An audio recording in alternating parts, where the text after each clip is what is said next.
ইচ্ছা থাকলে উপায় হয়। যে কোনো কাজে আপনার ইচ্ছা শক্তিটা সবচেয়ে বড় শক্তি। ইচ্ছা থাকলে সব কাজই করা সম্ভব। যে কোনো কাজে আপনার ইচ্ছা থাকলে আপনি সফল হতে বাধ্য।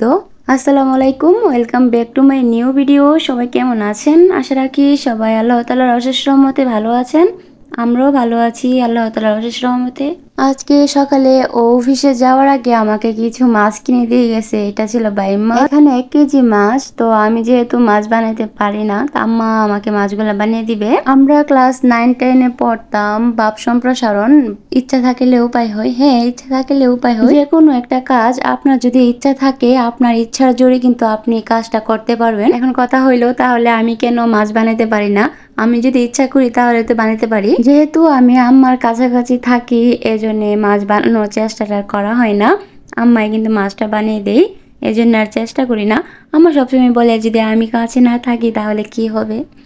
আসলে মানুষের ভালো লাগা খারাপ লাগা থাকে না। আমার কাছে মাছ বানাতে ভালো লাগে না, অন্য কাজ করতে ভালো লাগে, কিন্তু মাছ বানাতে ভালো লাগে না, এজন্য চেষ্টা করি না। তবে চেষ্টা করলে হয়তো বা পারতাম। যাই হোক, আম্মা মাছগুলো বানিয়ে দিচ্ছে, আর ও এখানে বাকি যে বাজারগুলো নিয়ে আসছে এগুলো বের করে নিচ্ছি। এখানে ও কলা নিয়ে আসছিল, তারপরে ডিম নিয়ে আসছে, ধনেপাতা, তারপর শসা।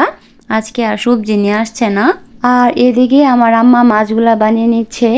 আমার আম্মা কিন্তু একটা সময় কিছুই পারতো না। আমার আম্মা বলে সব সময় যে আমি তো আগে কিছুই পারতাম না, কিন্তু আস্তে আস্তে তো এখন সবই পারি।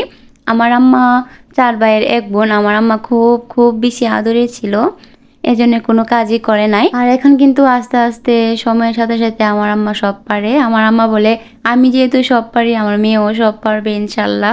আম্মা একদিকে মাছগুলা বানাচ্ছিল আর আমি অন্যদিকে রান্না বান্নাটা বসিয়ে দিলাম। রান্না বান্নার কাজটা যত তাড়াতাড়ি শেষ করি ততই যেন মনে হয় আমার অনেক একটা বড় কাজ শেষ হয়ে গিয়েছে। আজকে দুপুরে রান্না করব বুটের ডাল। আমি কিন্তু বুটের ডালের আগে কখনোই রান্না করি নাই, আজকে ফার্স্ট টাইম। তো গতকালকে রাত্রে আমি বুটের ডালটা ভিজিয়ে রাখছিলাম, তো আজকে রান্না করব আর কি। তো আমি অন্য চুলাতে বুটের ডালটা সিদ্ধ করে নিচ্ছি, আর এদিকে ভাই মাছটা ভুনা করব। আম্মা মাছ বানাচ্ছিল আর আমি অল্প কয়েকটা মাছ নিয়ে আসছি ভুনা করার জন্য। এই ভাই মাছের মানে মাথা আর লেজ আমি একদমই খেতে পারি না। তো আমার বাসায় এই মাছটা আনলে লেজ মাথা ও খায়, আর আমি খাই মানে মাঝখানে যে টুকগুলা না ওইগুলা। আমার বিয়ের আগে সবসময় আম্মা বা আমার ভাইয়েরা খেত লেজ বা মাথা। আমার কাছে না মানে বড় মাছের মাথা অনেক ভালো লাগে, কিন্তু ছোট মাছের মাথা খাইতে পারি না। আর বিশেষত এই বাইম মাছের মাথাগুলো আমার ভালো লাগে না। আর এই তো আমি এখন মাছটা কষানোর জন্য বসিয়ে দিলাম, আর আমি এখন এটাকে নিয়ে যাবো অন্য চুলাতে। আর আমার বুটটা কিন্তু সেদ্ধ হয়ে গিয়েছে, আমি এখন বুটের ডালটা রান্না করে নিব। যে কোনো একটা কাজ আপনি যদি কারো কাছ থেকে সে কাজটা শিখেন, ধরেন আমি আজকে রান্না করব বুটের ডাল, আমি ধরেন কারো কাছ থেকে শিখলাম যে বুটের ডালটা কিভাবে রান্না করতে হয়, ঠিক আছে আমাকে সব বলে দিবে যে এভাবে রান্না করতে হবে, কিন্তু আমি যতটুকু ডাল নিলাম বা পরিমাণ মতো আমার কতটুকু মরিচ হলুদ লবণ এগুলো দিতে হবে, ওই আন্দাজটা কিন্তু আমার নিজেরই করতে হবে। আমি আজকে বুটের ডাল রান্না করতেছিলাম না, বা অন্য সময় অনেক কিছু রান্না করি না। আমার মা তো সবসময় বলে, আমার মা বলে যে আমার মেয়েকে আমি যত দেখি ততই তো অবাক হয়ে যাচ্ছি। আমার মেয়ে তো আগে কিছুই পারতো না, আর এখন আলহামদুলিল্লাহ কত কাজ পারে। আমার আম্মা অনেক খুশি, কারণ আমার আম্মা নাকি কল্পনাই করতো না আমি কিছুই পারবো না। রাজার মেয়ে হলো, কিন্তু নিজের কাজ নিজে করার মধ্যে অনেক বেশি শান্তি। অন্য একজনকে দিয়ে কাজ করার মধ্যে কোনো শান্তি নেই, কারণ আপনার মনের মতো করে তো আর করতে পারবে না উনি। আমি মানে বুটের ডাল রান্না করার আগে ভাবতাম যে বুটের ডাল রান্না করা অনেক বেশি কঠিন, কিন্তু না, মাংস যেভাবে রান্না করি ওইভাবেই তো। আর বুটের ডাল সবচেয়ে বেশি মজা লাগে আমার কাছে মানে গরুর হাড্ডি দিয়ে যে রান্না করে ওইটা। তো যাই হোক, আমি আজকে এমনিতেই রান্না করছি শুধু শুধু। রান্না বান্না শেষ করে ফ্রেশ হয়ে আমরা দুজনে কিন্তু খেয়ে নিয়েছি, আর খাওয়ার পর ভাবলাম যে একটা কেক বানিয়ে নেই, অনেকদিন ধরে কেক বানানো হচ্ছে না। আর আজকে আমি স্ট্রবেরি কেক বানাচ্ছি, পাউন্ড কেক আর কি। আজকে আর রেসিপিটা শেয়ার করি নাই, আমি অফ ক্যামেরায় সবকিছু রেডি করে তারপর বসিয়ে দিলাম। আর ও বলতেছিল কেক খাবে, এই জন্য বানানো আর কি। আমার জামাই তো বলে আমার হাতের কেক ছাড়া নাকি ওর কাছে এখন কেনা কেক ভালোই লাগে না। আর হে, এই মাসের 24 তারিখ একটা বার্থডে কেকের অর্ডার আছে। কার বার্থডে আর কে অর্ডার করলো এখন কিছুই বলবো না, সময় আসুক আপনারাই কিন্তু দেখতে পারবেন। আর এই তো দেখেন আমার এই স্ট্রবেরি কেকটা মানে কতটা সফট হয়েছে। এটাতে যেহেতু স্ট্রবেরি ইমালশন দেওয়া হয়েছে এর জন্য কালারটা এমন লাগতেছে। আর কেকটা একেবারে গরম ছিল, আমি গরম অবস্থায় কেটে নিছি। ও তো পাগল হয়ে গেছে, ও নাকি কেক খাবে, এই জন্য একবারে গরম অবস্থায় কেটে নিছি। তবে যে কোনো কেক মোল্ড আউট করার আগে ঠান্ডা হওয়ার পর কাটলে ভালো। আর আজকের কেকটা অনেক বেশি মজা হয়েছিল। আর এমনিতেও আমার কাছে স্ট্রবেরি ফ্লেভার সবচেয়ে বেশি ভালো লাগে। এখন ছিল একবারে বিকাল বেলা, আমি আর আমরা দুইজন মিলে একটু চলে আসলাম মার্কেটে কিছু প্রয়োজনীয় জিনিস কেনার জন্য।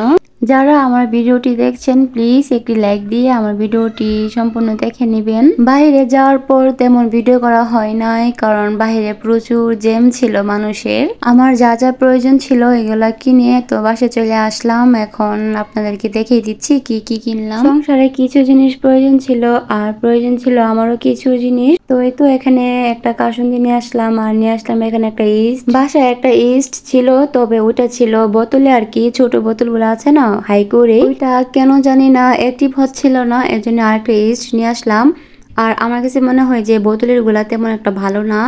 আমি আজকে যেটা নিয়ে আসছি এটা আবার অনেক ভালো। আর একটা নিয়ে আসলাম অরিগানো। অরিগানো কিন্তু পিৎজা বানাতে কাজে লাগে, আর আমি একটা পিৎজা বানাবো, পিৎজার মধ্যে অরিগানো দিলে ভালো একটা স্মেল আসে।